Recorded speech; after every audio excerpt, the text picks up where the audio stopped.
Thank you very much.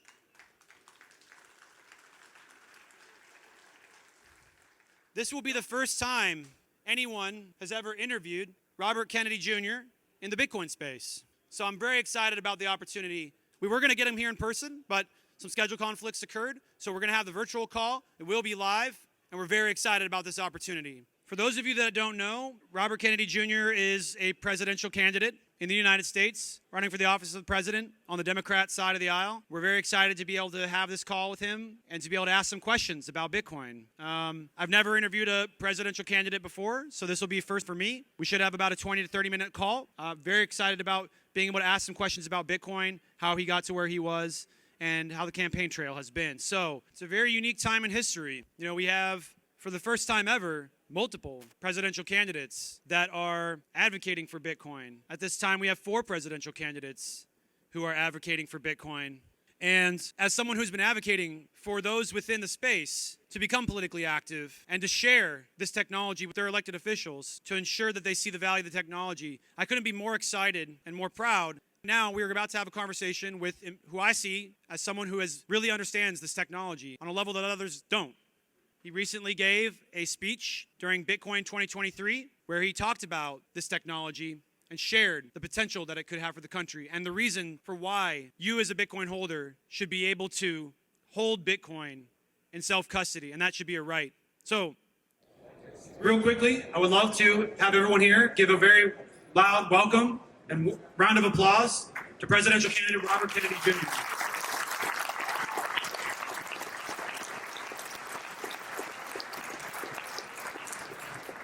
Sir, you won't be able to see me for technical reasons, but hopefully you can hear me. How are you doing? I'm very, very happy to be here with all of these freedom-loving Bitcoiners. Thank you very much for hosting this event and for inviting me. We're very excited that you took the time out of your busy schedule to come speak to us here within the Bitcoin mining community. Real quickly before we get going, we'd love to hear how the campaign trail is treating you. I'm sure it can be quite grueling. But yeah, share a little bit about the campaign trail and how things have been going so far. Well, the campaign has been going shockingly well. I'm under, of course, attack by the DNC as people who watched the hearing on the weaponization of government agencies last night in front of the Congressional Judiciary Committee. And the allies of the DNC and the corporate media have also weaponized their attacks against me. Shockingly, despite tens of thousands of negative ads filled with odious, hateful, and dishonest accusations, my polling numbers are better than any. I mean, in terms of favorability ratings, I think 21 points ahead of any other candidate. I have the lowest unfavorability ratings. And this is according to a gold standard Harvard-Harris poll that came out 2 days ago at kind of the height of these attacks against me. So I don't know why that is, but apparently the American people are seeing through some of these attacks and are actually giving me a chance to hear my side of the story. So I'm very happy, and the campaign trail has been fun for me. I'm glad to hear it. They commonly say, when you're getting attacked, usually it's a good thing. Usually means you're probably having some success. So thank you for taking the time to run. We know it's an incredible sacrifice that you have to make for you and your family. So we thank you for that. And we hope for supporting you in your support of Bitcoin. So moving on to Bitcoin, specifically Bitcoin mining, we'd love to know, as someone who's a fan of Bitcoin myself, it's been interesting to see you share that you are also a fan of Bitcoin. And I'd love to know, and I think the audience would love to know, what is it about Bitcoin that drew you in and that really got you excited about this potential technology? Well, the incident that converted me, my kind of moment of revelation, was when I was watching the trucker strike, and you know, we were covering my organization, Children's Health Defense, had a reporter who was embedded with the truckers. I was talking to them daily. We were helping them find funding, and this was a peaceful, you know, a classic peaceful protest. It was the apex of the democratic guarantee of a right to assemble. The truckers were not, you know, they were, if you see if you watch the videos, the many videos of that protest, it was almost like Woodstock. It was kind of a joyful celebration. People were being kind to each other. They were picking up garbage. They were dancing in the streets. But they were assembling in Ottawa, in the capital of Canada, to protest the revocation of rights that here in the United States and elsewhere in the world, in all the Western democracies of the world, people take for granted. The right to assemble, the right to protest, the right to speak, the right to avoid government-mandated medical interventions. And all they wanted was an audience with the Prime Minister, and they wanted to be heard. And instead, they were treated as criminals. But the worst thing that happened, in my view, was that in the midst of this protest, the Canadian government got the banks the Canadian government went using facial recognition and GPS and a number of other, they got the license plates of the trucks involved. They located and identified who the owners were. And then they shut down their bank accounts. And so these were people who never charged with a crime. They were certainly never convicted of a crime. And yet, all of a sudden, they found that they couldn't pay their mortgages, they couldn't buy food for their children, they couldn't pay alimonies for all the basic necessities of life. And it occurred to me at that point that freedom of transaction is equally important to freedom of speech and freedom of expression. Because if the government has the capacity to silence you by robbing you of food and shelter and transportation, they couldn't buy gas, their credit cards wouldn't work, then the government has the power to enslave us. And at that point, I began taking Bitcoin very seriously and started doing my homework on it. And, you know, there was also all of this talk at that point of you know, passports, health passports for people, but also central bank digitalizing currencies. And I looked at what they were doing in China, where they had not only digitalized currencies, but they had program currencies. So that if people did not achieve certain credit scores, or if you weren't wearing your mask when the facial recognition during a mask day, when the facial recognition systems, which are ubiquitous in China, spotted you without a mask on the street, if your communications were not something that pleased the government, that they could make it so that your credit card would not function, that it would maybe perhaps only function to in grocery stores within a certain radius of your home. You couldn't use it to buy gas, you couldn't use it for travel or airline tickets, and you couldn't use it for other purposes. Oh, you could feed yourself, but you know, the government has the capacity to shut that part off too. And it was a way of ironclad control. And you know, right before the trucker strike, I gave this speech in Milan, and it was an unprecedented crowd in Milan. And at that time, Milan, Italy, was implementing central bank digital currency and these vaccine passports, which function as a menu of your social credit scores. And I warned the people there. I said, you know, this is what they're doing in China right now, and let's make sure it doesn't happen in Italy. But I never imagine that it would happen in North America, much less Canada, which was kind of the template for almost, a near perfect democracy, a progressive, liberal, kind-hearted, humane, rule-driven democracy. And suddenly you had this Canadian government rise up and do something that was absolutely dictatorial. And so that's when I really started looking at Bitcoin. I want to mention this. That yesterday, I put this tweet up about this that people can go visit.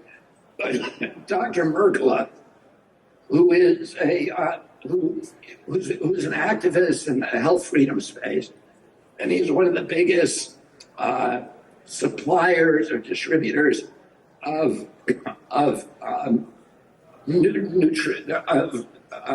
vitamins and nutrients and supplements. And I take a lot of his supplements myself, very, very high quality supplements.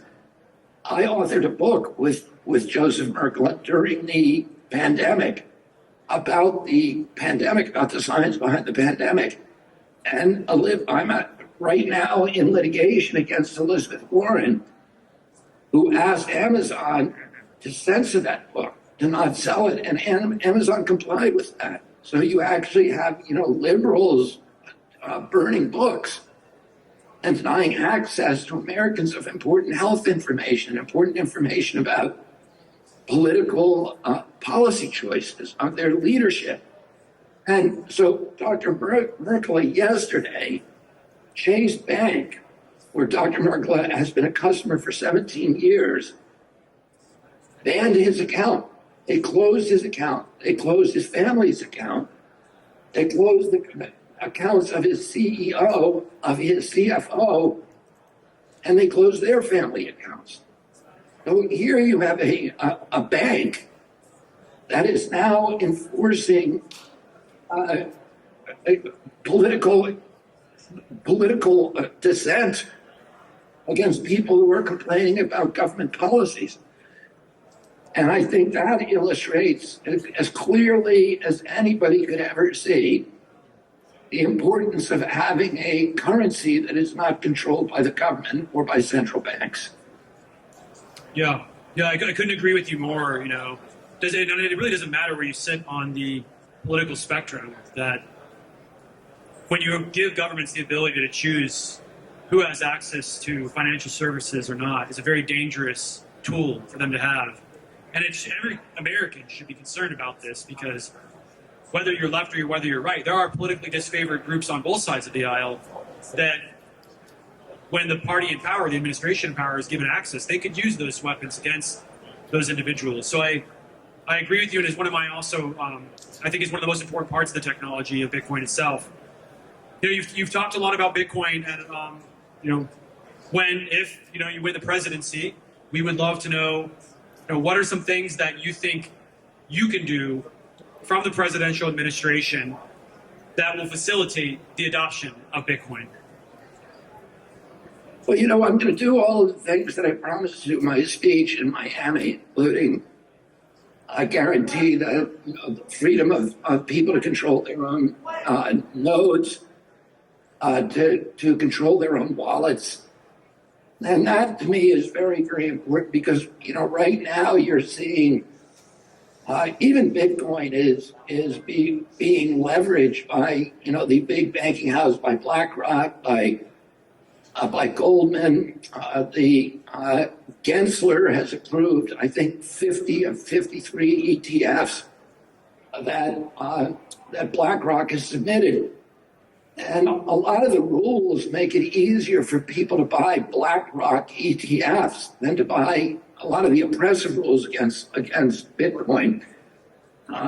Make it easier for them to buy BTFs and or ETFs from BlackRock. And then when we do implement a central bank digital currency, BlackRock will transfer that Bitcoin into the CBDC and will all be owned by the government. So, that's not the model that we want. We want a model where people control their own wallets, where we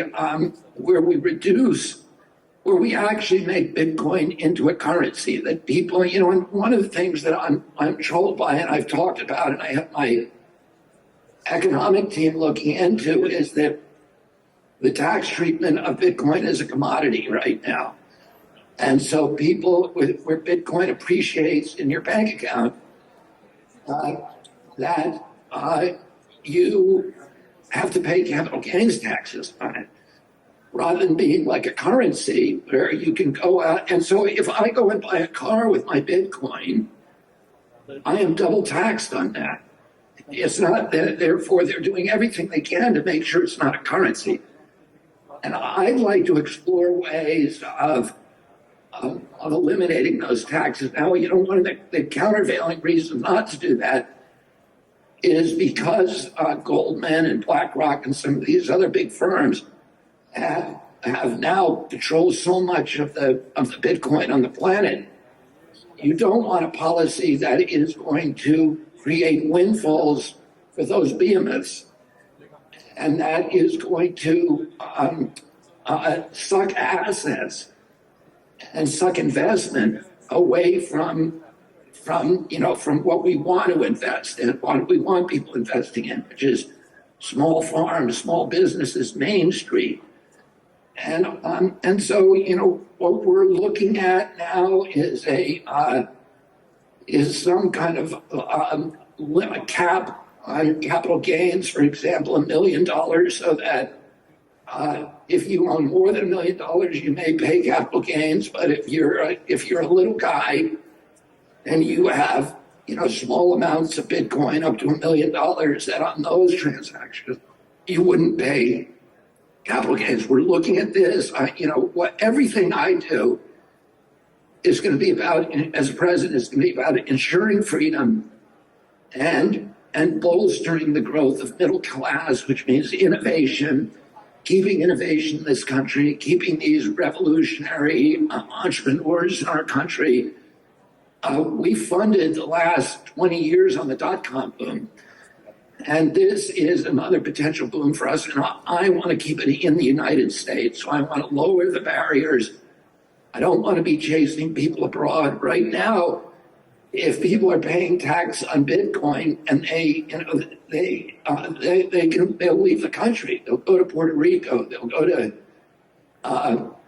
Portugal. They'll go to Germany, and we won't get taxes at all. So these are all things that I'm looking at, that I'm running. That my team. I have a very, very good financial council of economic advisors, and we're going to be running the money on that. But that's one of the things that I'm looking at seriously. Well, we're very excited about the potential for there to be some limitations on capital gains for Bitcoin. I personally am a very big believer in this sort of policy, and I know it'll take your team probably some time to make sure you come up with the right solution. But ultimately, that sort of policy will unlock Bitcoin as an asset and allow it to be used as a currency, which right now it's nearly impossible for accounting reasons to do that. Now, I want to move on to the next question. I have to ask you one tough one.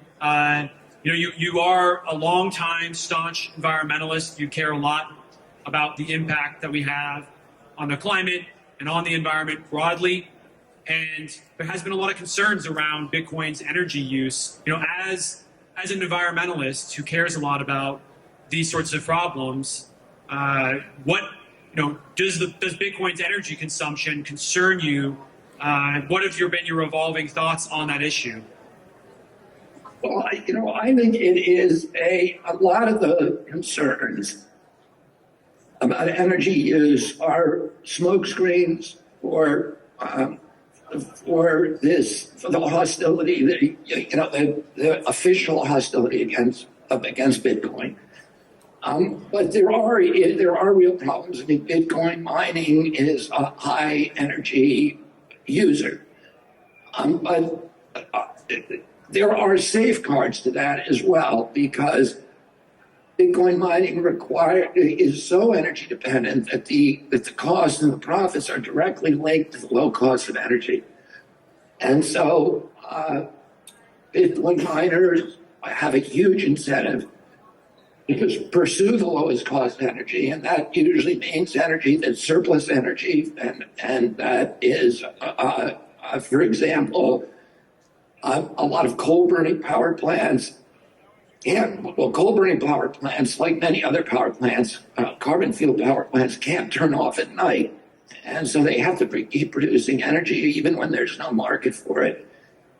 And Bitcoiners chase those kind of markets. They also chase the markets in green energy, where there are big surpluses in variable power, when variable power is producing at times when the demand does not exist. And the best Bitcoiners are going to pursue those. But Bitcoiners miners can do a lot better with their energy use, and I'm going to do everything I can. This is an issue of deep concern to me, and I'm going to do everything I can to make sure to encourage Bitcoiners to have good energy policies and good energy protocols. Yeah, as someone who's stooped in the dialogue around Bitcoin and its energy consumption, as I engage with policymakers and regulators, it's very common for us to talk about that exact same approach, which is, Bitcoin miners are always going to be going after the lowest cost energy, and ultimately, the lowest cost energy is excess energy from things like wind and solar. And then, I know that you are a very big advocate of renewable energy, and so Bitcoin mining has an incredible potential to monetize the excess curtailed energy from wind and solar itself. Yeah, exactly. And it actually has the potential to benefit both wind and solar by giving them new profit streams. Because the wind and solar are always, one of the big impediments against them is that they oftentimes produce energy at the wrong times of day. The wind tends to blow at night. Oftentimes solar energy coincides with high peak demand, the production of solar energy, but sometimes it doesn't. And what we want to see is, to build those plants, you need as many profit streams as possible in order to justify their construction. And a profit stream that comes from Bitcoin miners that guarantees that even during off-peak hours, when there are large supplies of renewable power, when the electrons are hitting the earth, when wind is blowing, and nobody is using that power, if we can. And I know a lot of Bitcoiners are already doing this, making arrangements with these companies where your Bitcoin mine will be next to that power plant, paying for and purchasing energy when nobody else is purchasing it, and that encourages the development of wind and solar. Yeah, especially when it combined with your approach to the energy market, which is more of a free market mindset. And I think a lot of Bitcoiners tend to agree with that approach. Well, I wanted to thank you very much for your time and appreciate you coming on to answer the questions. We got one last fun question for you. We want to all know how many Bitcoin you can bench. Well, you know what? I was not benching any Bitcoin before I did the Miami conference, and I got a lot of calls. I got, for example, the other day, the Washington Post reporter was grilling me and saying, how can you support this asset, this currency that's so volatile?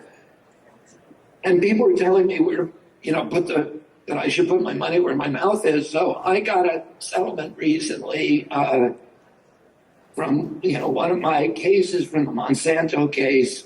And I put all that money into buying Bitcoin. So I put my money where my mouth is, and I'm now a proud Bitcoin holder.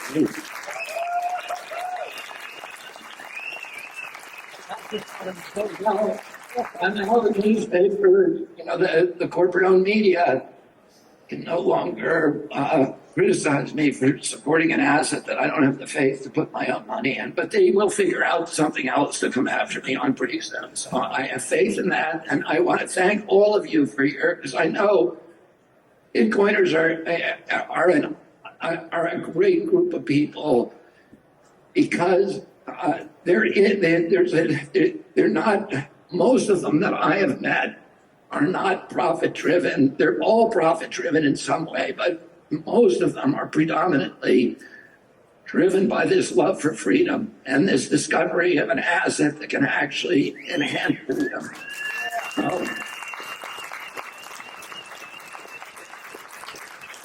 I'm very, very, very proud to be among you, and I'm proud now to be a Bitcoiner myself. So thank you all very much. Well, thank you, sir, and we wish you luck on the campaign. Thank you for advocating for Bitcoin as a technology, and we're glad that you're a holder. And you're right. Now they said that you weren't holding, and why coming after you? Now they're going to say you're holding, and that's why you support it. So don't worry, you'll always be wrong no matter what you do around Bitcoin. So we're glad that you're on the journey with us. Thank you very much. Thanks for having me, and thanks for everything you do. Thank you, sir. Good luck out there.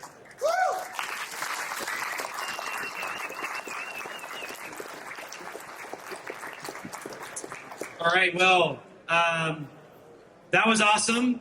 Thank you, everybody, for joining that call.